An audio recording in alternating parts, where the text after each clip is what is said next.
Kain na po tayo, ha? Kain na po tayo.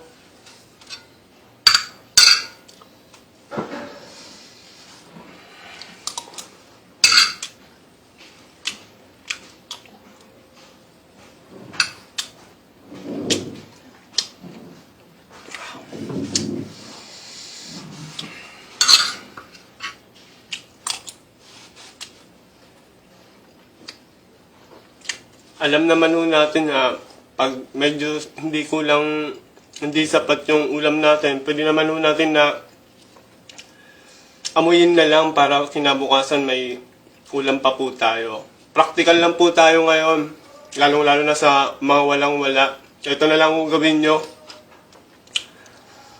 Konting singot, konting subong kanin, busog ka na.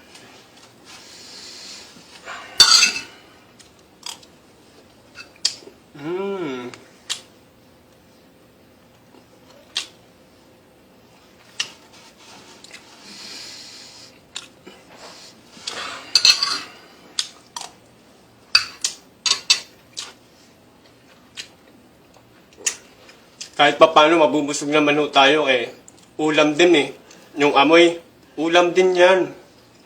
Basta may kanin, busog ka na, di ba? Bukas may ulam pa ako, di ba?